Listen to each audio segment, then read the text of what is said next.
Good evening, everyone. Welcome to our international sales. And our program for tonight is the key to diversification.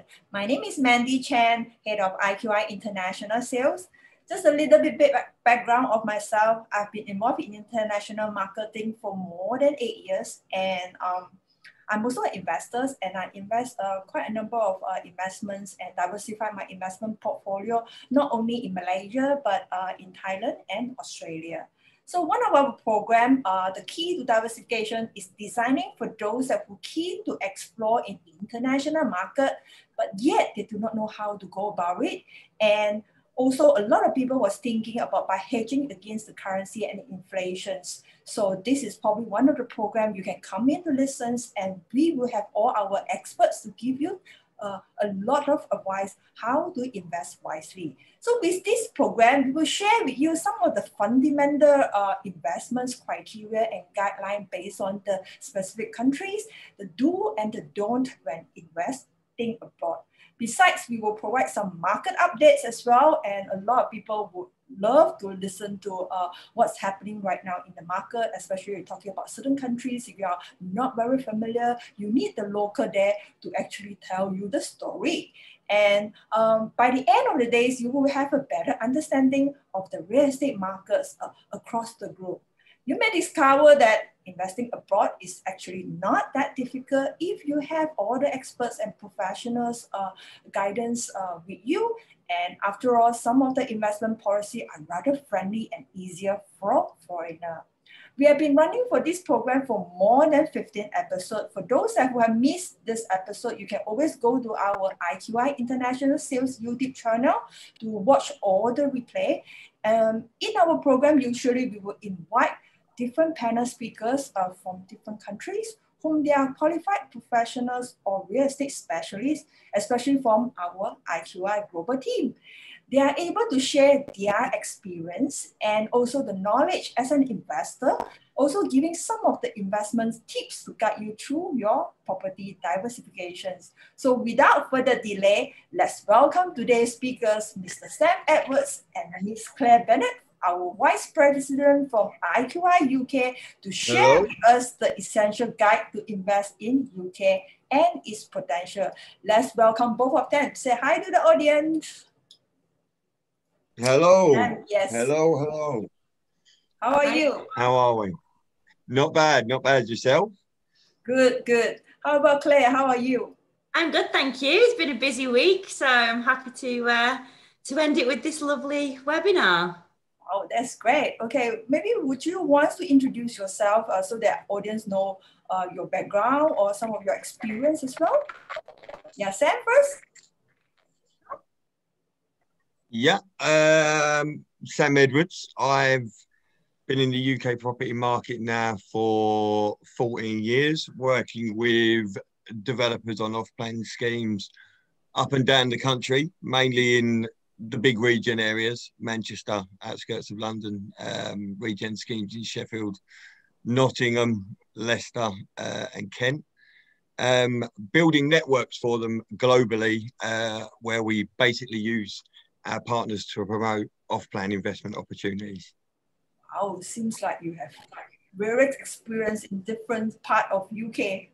That's yes. Yeah. I started originally in the media side of investment property, generating leads from overseas clients. Mm-hmm.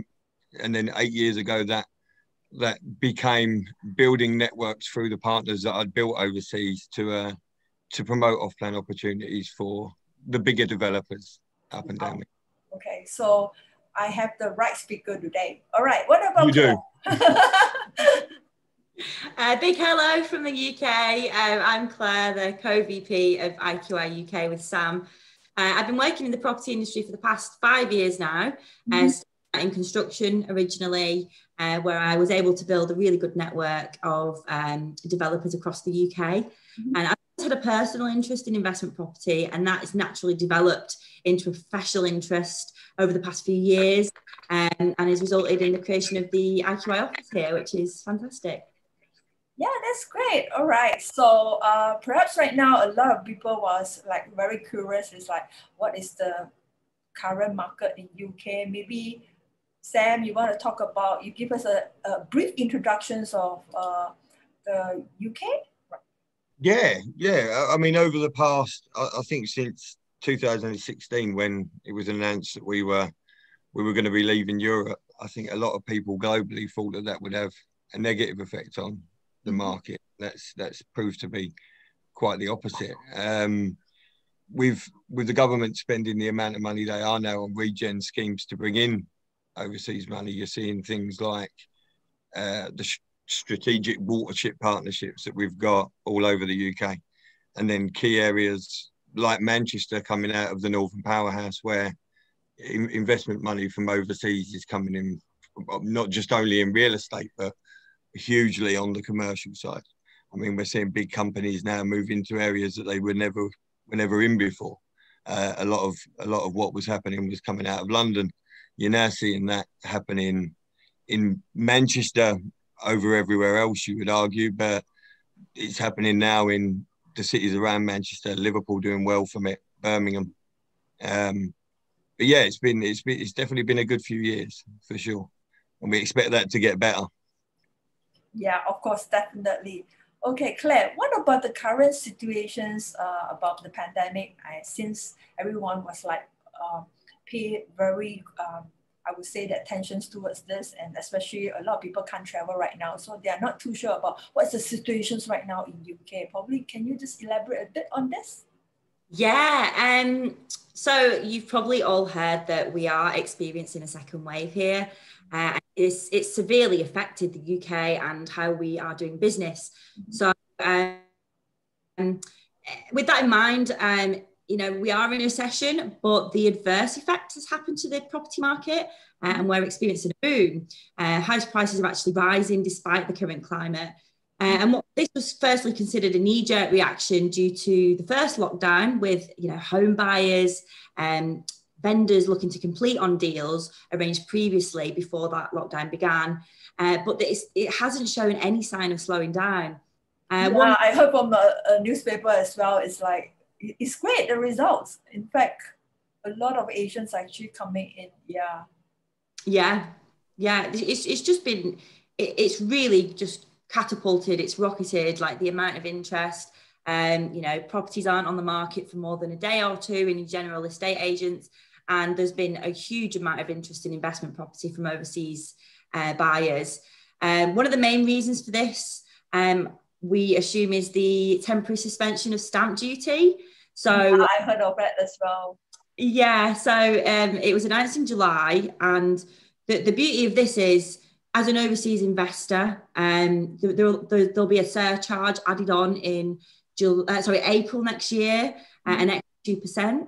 But with the holiday at the moment, there's a potential to save between 3 and 8%. So it's a huge potential for investors to save that money, up to about £15,000 in some cases.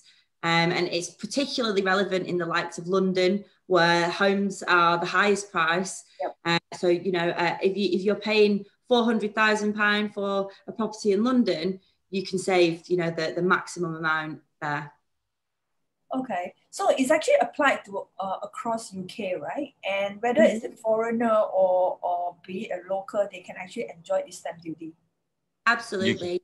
And one thing to mention as well, if you may not be aware, but as a first-time buyer of UK property, whether you're overseas or whether you're a resident, you're exempt from paying any stamp duty if it's under £300,000.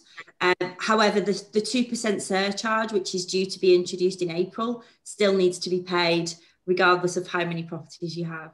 Okay, but at least there's still some saving over there. But it's there's lots of good stuff going on. Yep. Okay, Sam, just would like to know that I understand that in UK there's lots of redevelopment plans by the government, or I would say like regeneration plan. So which is the biggest one right now in UK, and there is more potential one that you can actually mention it to us? Benefit from?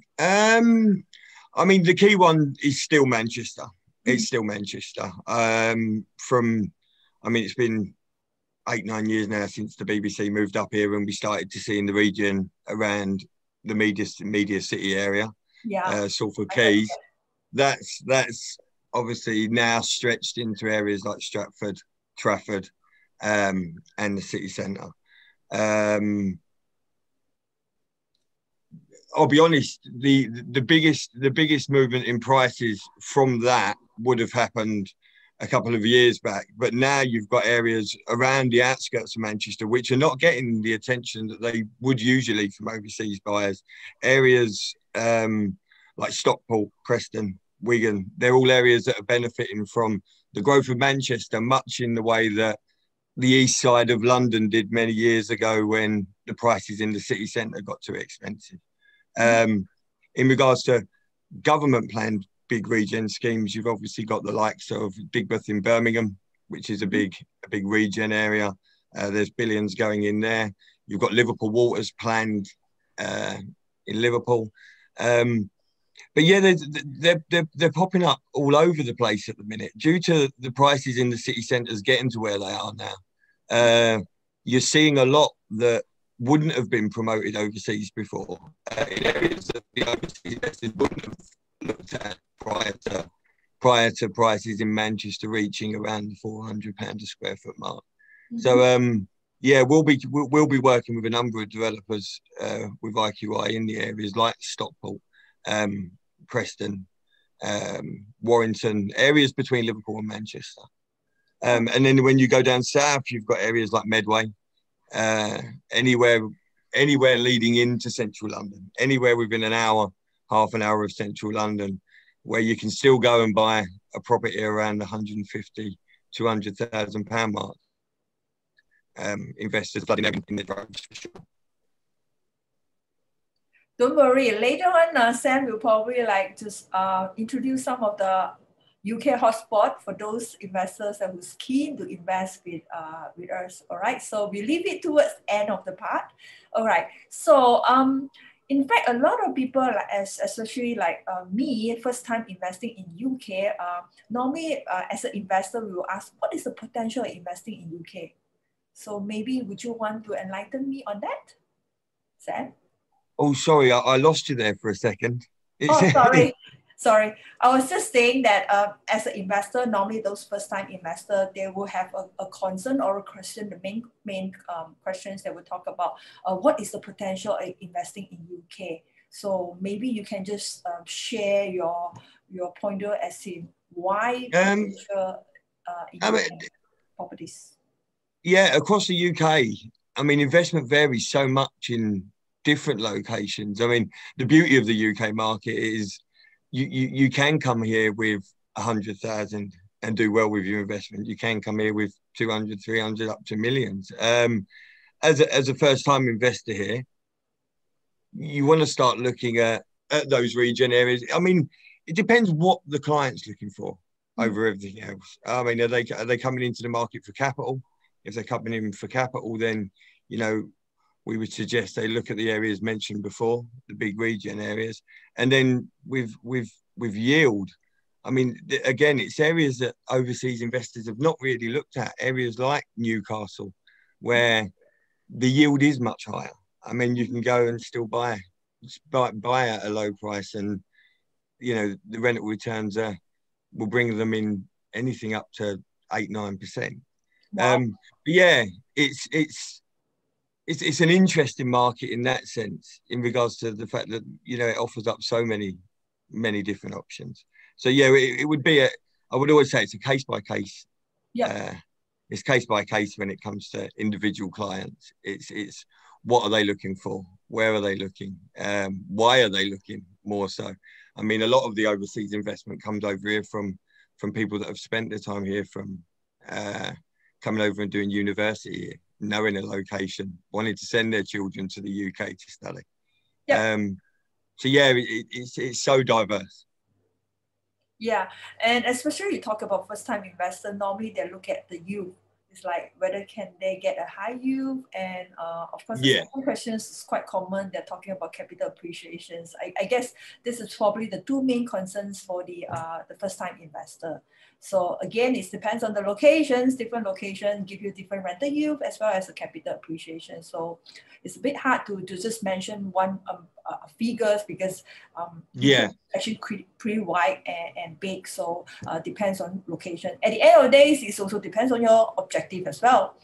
Okay. Yeah, for a client who would look at an area like Manchester, I mean, you can enter the Manchester market now for, you're probably looking at an average of around 250, 300 for a two-bed apartment.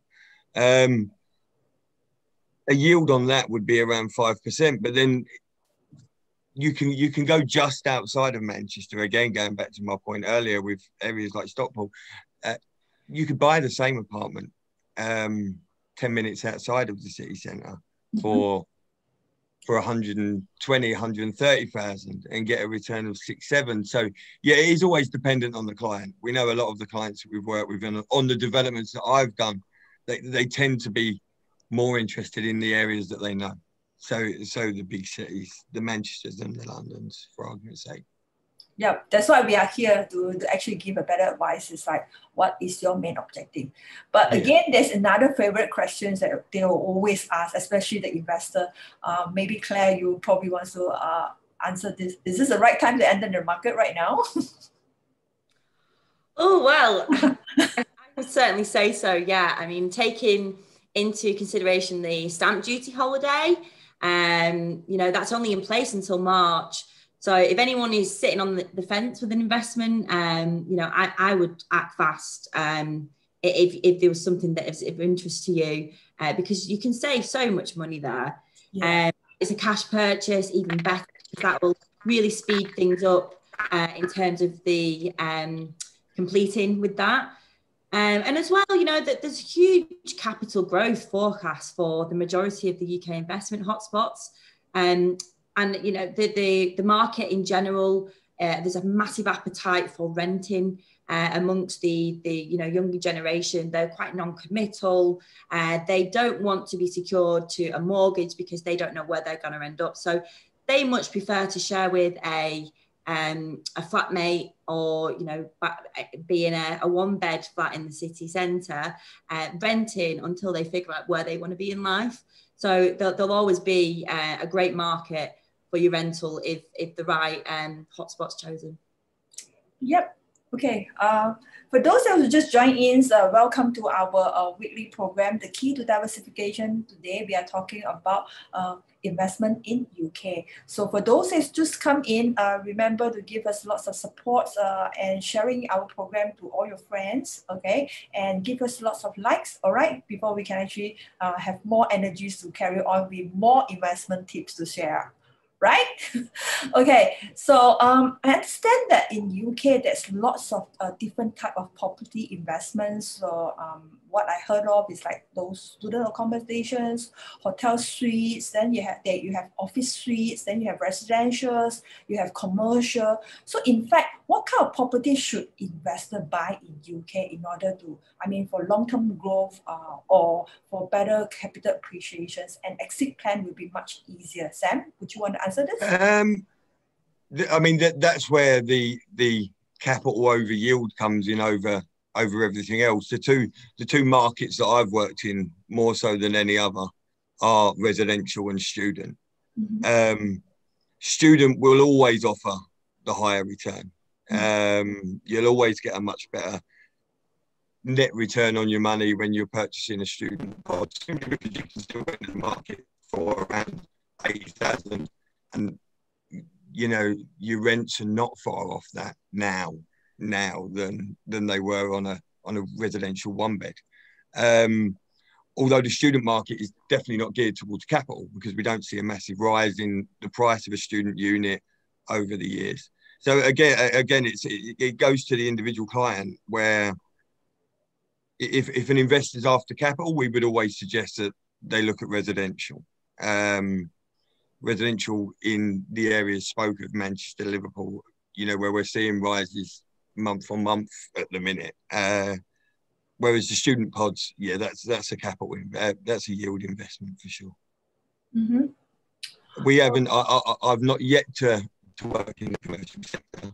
Although we do have partners that work in the commercial sector, and as I mentioned earlier on in the conversation, due to the amount of companies that are coming here from overseas and moving into the likes of Manchester and Liverpool, obviously they're seeing a rise on a level with ours, to be fair, in the residential sector.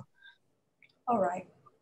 Okay, then another question is like a lot of people were actually worried, or when they especially come to first time investor, they were worried about what is the buying and the exit cost that involved. Is it too expensive? What kind of additional expenses or they need to fork out before you are talking about the normal down payment? Claire, you want to elaborate this part? I can elaborate on that. So really, when buying property, the general rule of thumb is the more expensive it is, the more the costs are going to be to purchase.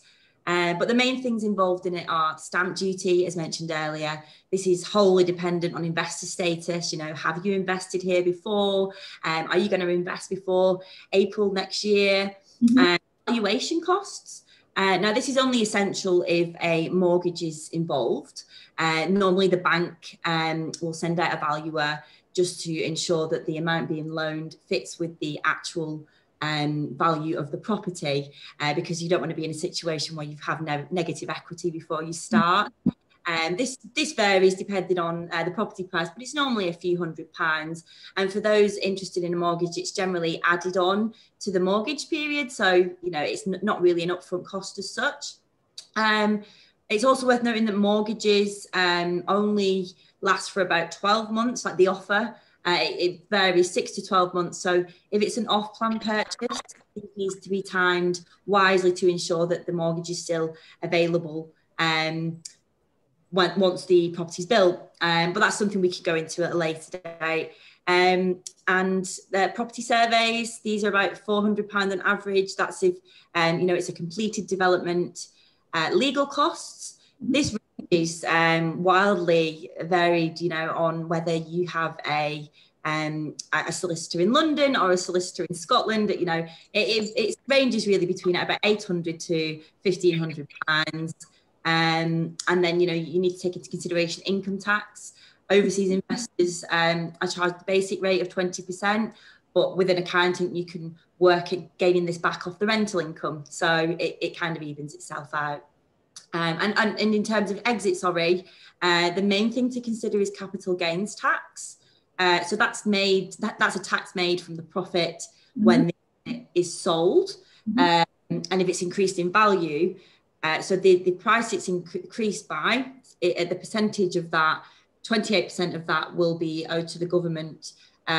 So for example, you know, if you have a £100,000 property that goes up to £200,000, 28% of the additional 100,000 will be capital gains taxed.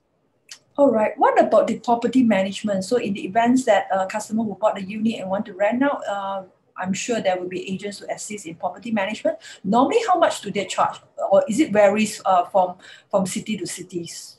It can vary, but you know, the experience we have is it's around 8%. So normally a good property manager will make sure that, you know, you don't have any voids, and it kind of, you know, pays for itself in that respect. Then what about, I heard that there's an inheritance tax as well, right? Yeah, inheritance tax, if property is over a certain amount, this will be taxed if you leave it to a child or a dependent in your will. But there are vehicles, you know, a lawyer can advise the best way to get around this, whether it's put into a trust or it's made part of a limited company prior to that eventuality occurring. So there are ways that can be modelled to ensure that the best saving is made. Great, thanks for the sharing. What about, is there any like possible of migrations or investments visas package available right now? I mean, I understand that a lot of Hong Kong, they love to go to UK, and right now it's perhaps it's a wave that everybody wants to go to UK, and because of some form of the investment visa or whatsoever. So would you want to share on this? Yeah, there are a few options actually. So in July, the Home Office actually announced that there was going to be a bespoke immigration route for Hong Kong nationals. It's called, I think, the British National Overseas Visa. And what this does, it opens up an additional pathway for Hong Kong residents to come to the UK for a period of time, and then open up a pathway to, full citizenship. And there are other options as well for, any high caliber investors. The amount, I think, is about £2 million. You must have access to that in investment funds before you apply for migration here.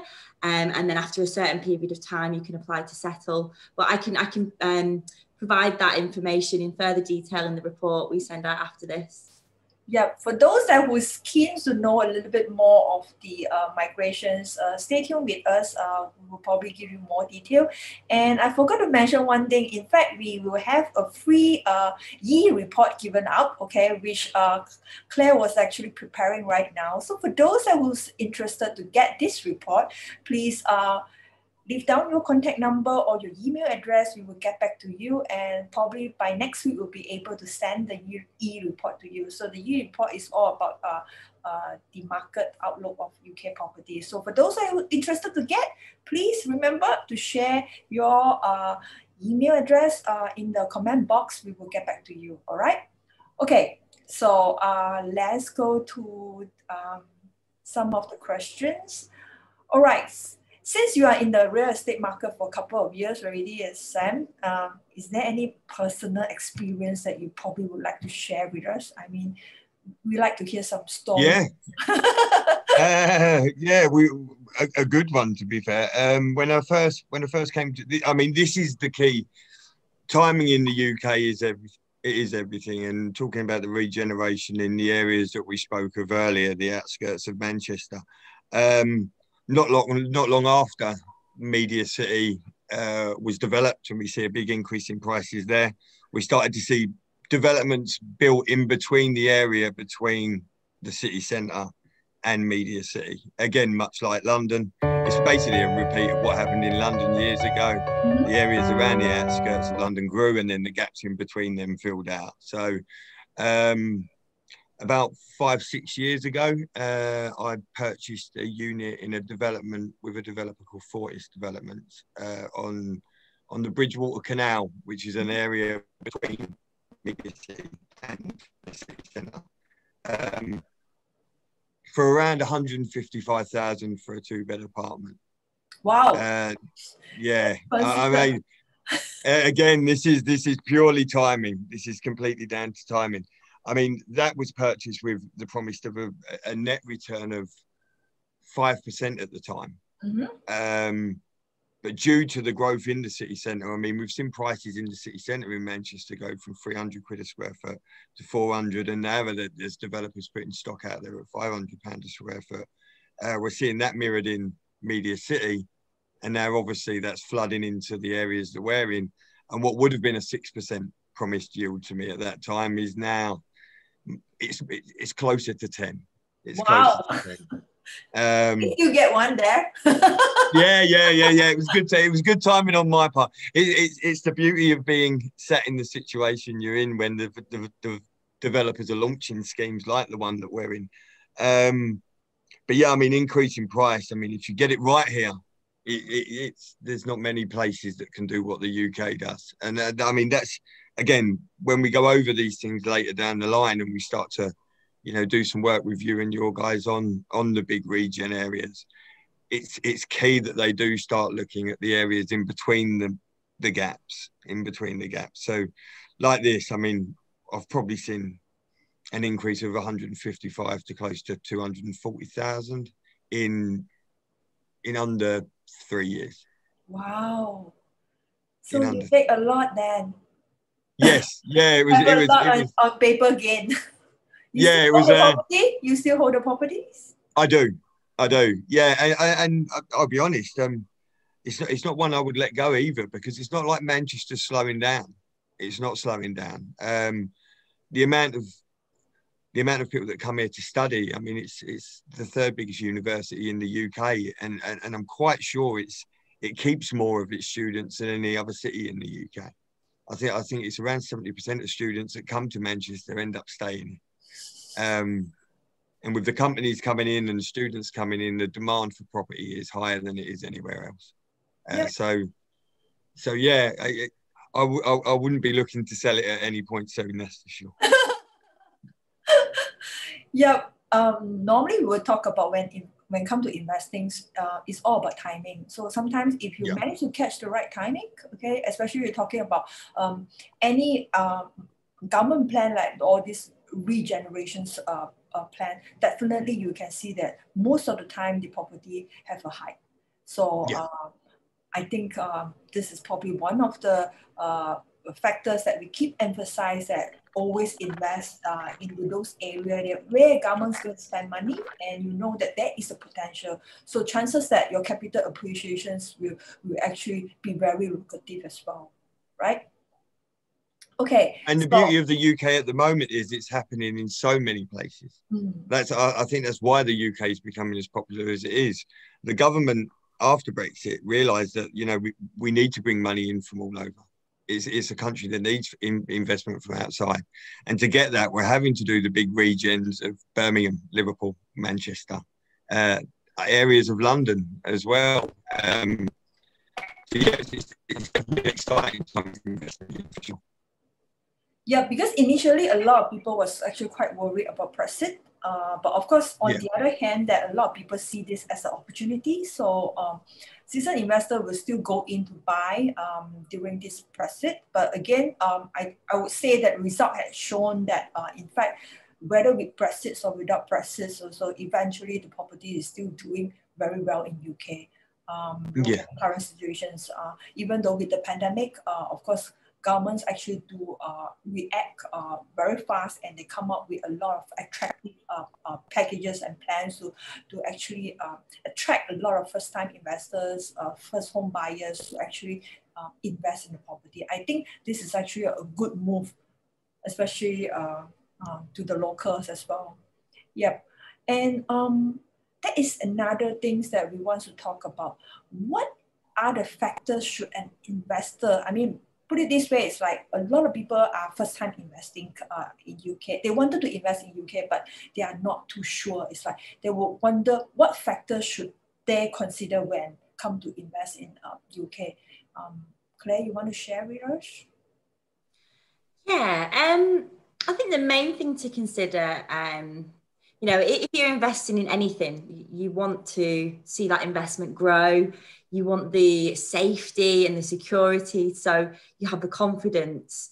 So I think the main thing is always research the developer and the track record. Make sure that you are completely confident. If you do your due diligence, you do your research, you can see the kind of developments that they have previously built. It should give you a good indication that your investment is safe. And you know, for the UK specifically, we're an island, you know, there's limited space here for development, and with the growing population, you know, it means that the demand will always outstretch the supply, which means the value of land and property by extension, it steadily increased over time, and it continues to do so. I think I read yesterday about the growth over the past 30 years in terms of property prices. It's 308% on average. Wow. So that means if you purchased a property for £250,000 today, in years' time, it could be worth over £1 million. So, you know, there's a huge market for growth there. And obviously that capital appreciation goes a lot faster in those key hotspots. London being a great example of that. But now, you know, London's a bit overheated. You have to really search for those good investments. So, you know, you can still find them in the capital if you're desperate to invest there. But for the most part, we're finding a lot of the return on investment is outside of London. So to look a little bit further afield, so the likes of Manchester, as Sam touched on, Liverpool, and, you know, those other investment areas, there's a lot of money to be made there. Yeah, because a lot of investors will probably think that they're only familiar with London, so probably the first the locations that were thought that they want to invest in London. But because with current situations right now, the London entry level is not as cheap as before. Even then, you're talking about zone 4 or zone 5, also it costs you a bomb as well. So especially for first-time investors, they were looking into a more reasonable entry level. So perhaps they can consider like what we just mentioned, Liverpool, Manchester, Newcastle, all these, or Birmingham. But then again, I have seen for the past few years, even Manchester and Birmingham, the price is actually getting more and more expensive. Yeah. Sure. I think that's because there's been so much inward investment. You know, Manchester is a real global city now. And there are so many big companies that have chosen to relocate Manchester, and you know, the Media City UK development was a huge player in that to draw up some of those big media conglomerates from London. But yeah, there's a lot of potential, and I think one of the main things to consider is in terms of investment location, London is quite accessible from other UK cities as well. You know, it can take just as long to travel from Manchester to London than from some areas on the outskirts of London into central London. So it really depends on what an investor's appetite is, and really, you know, where they see the most appealing place for them to visit, because I'm sure at some point they'll want to come over and see where they've put their hard-earned money. Yeah, and also we are talking about in terms of the infrastructures in the UK is actually well planned, especially we're talking about the metro tube and everything. So you can actually access to all cities, or basically there won't be any problems when it comes to traveling as well. So it's all well connected with all the cities. So again, it's like it doesn't matter. So as long as you have this budget, you can still buy somewhere around. But you can actually travel to London probably within like 2-3 hours. It's still fine. Absolutely.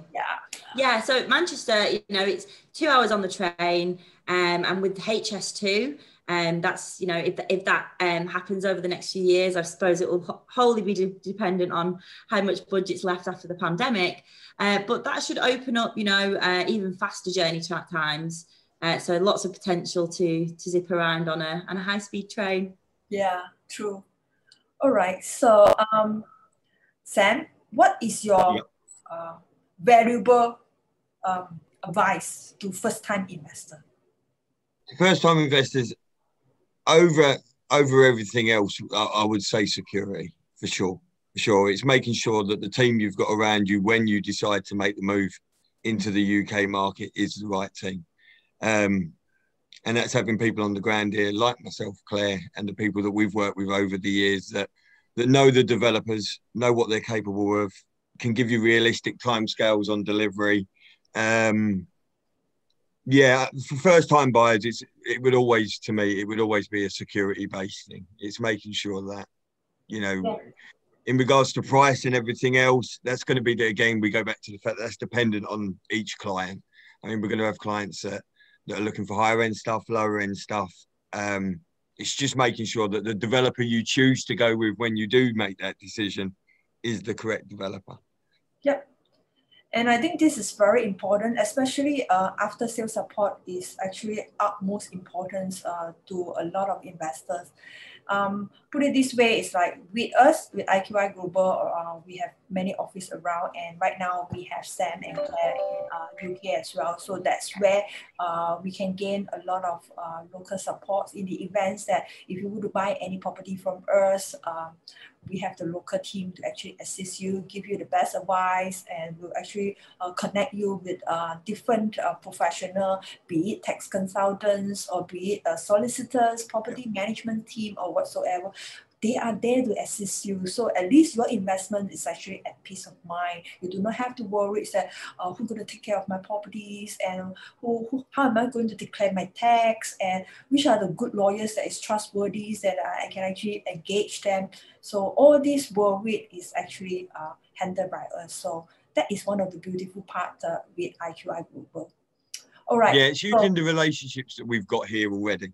like I say, the guys that we've worked with and over the 8 years that I've done it, we've delivered on every scheme we ever put to market. Every development that we've ever promoted has been developed, and the investors have got their return on that.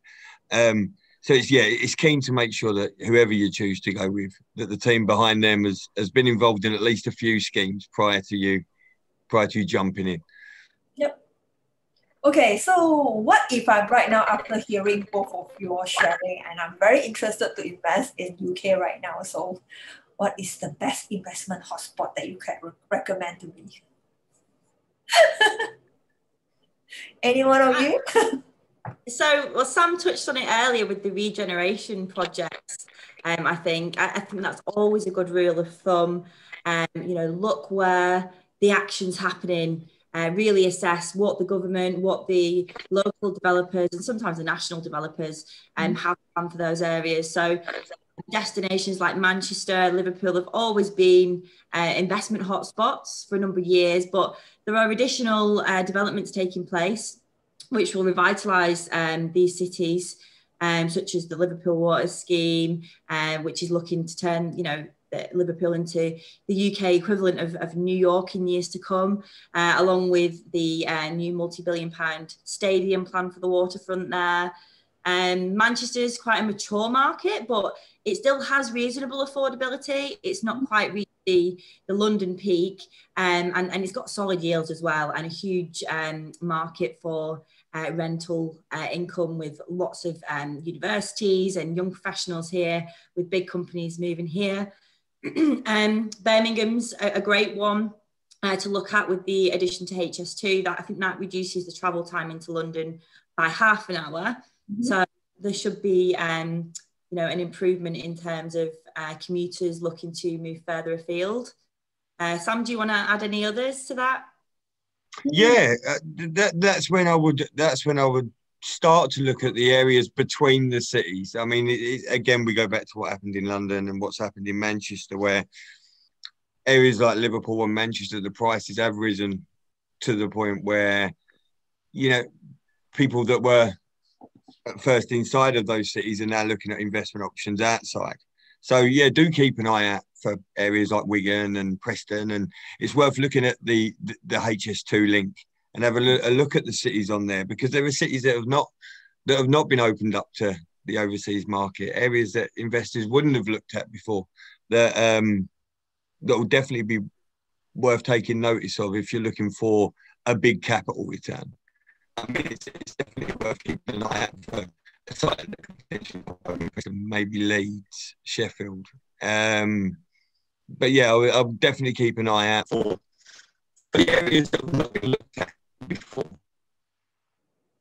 Yeah, just to add to that, I agree. The ripple effects that we're seeing in London, all those we call them peripheral towns in Greater Manchester. So it's just the outskirts of that main city centre ring, and that's been seen in London. So we predict that it's already begun in Greater Manchester, but we predict that it's going to spread on a further scale here as well.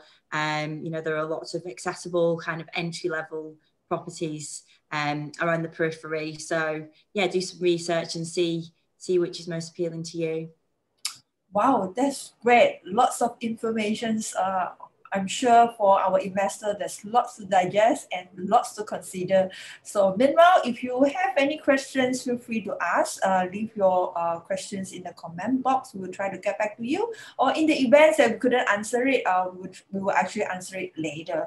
So if you have any more questions with regards to investment in UK, or you would like to know a little bit more of the project information, you can always visit our website, www.iqiglobal.com. You can see we have plenty of UK projects that is offering as well. Or in the event you have special requirements, okay, or maybe cater for your kids' educations or closer to your university, just give us a message, then we will try to get back to you, because right now we have a local team there. They will be able to assist you to find a best property to match your criteria. That's the beautiful part of being IQI. All right, so that is actually a questions is asking, someone is actually asking that in the event that they are buying the properties, which type of properties that are able to get loan that is easily approved? What type of property? I believe that if we talk about hotel suite or student accommodations, most of the time you have to buy cash, right? Yeah, cash. Anything under 30 square meters is a cash investment. You won't get a mortgage on anything below that size. So if you are looking to invest with cash, it's more often than not going to be a residential investment for sure. Yeah, and in the case with complicated loan processing, so what are the reasons? I think it would still down to the credibilities and the financial capability of the client. So it's a bit hard to judge from there because we might not be the expertise in this area, but don't worry, we will actually invite the mortgage broker to join one of our program on Friday as well. Stay tuned with us. We will actually keep you posted on which dates that we probably will invite the mortgage broker to come in to share with you all about what is the procedure, what is the processing, and what kind of costs involved. And you are feel free to answer all the questions that you ask. And on top of that, we also have, we will invite tax consultants, solicitors, and also property managements to come in to share with you what kind of areas or what kind of course that you are concerning. They will be able to share their experience and knowledge with you. So remember to stay tuned with us every Friday, okay, at 9 p.m.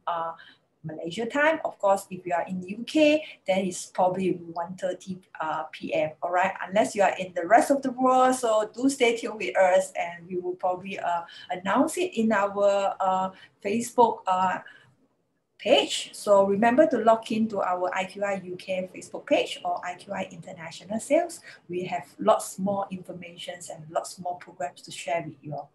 All right, let me see. Is there any other questions? So before we end here, Claire and Sam, do you have anything to add on?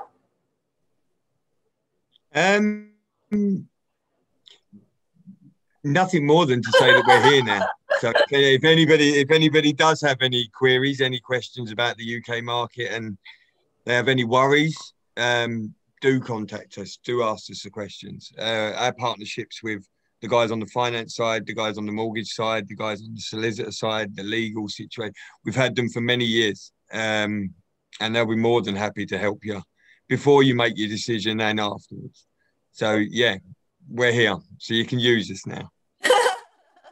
Yeah, no question is too big or too small, and I'll put our contact details on the market report that I'm going to send out to Mandy. So yeah, feel free to contact us anytime. We're here. Okay, for those who wants to get the e-report, remember, do give us leave down your email address or contact number. We'll send it to you probably by this weekend or next week. So remember, if you do not give us any contact number, you are not able to get the reports. All right. So I hope that okay. There's no more questions from now. Again, thank you very much, Claire and Sam, so for your insightful sharing. I believe we all will actually get lots of information from you and such a wonderful knowledge. I believe that those investors who's keen to look further for any investment will definitely come to two of your advice. All right, so meanwhile, take care, stay safe. My name is Mandy. Thank you Bye. very much. Bye. Thank you.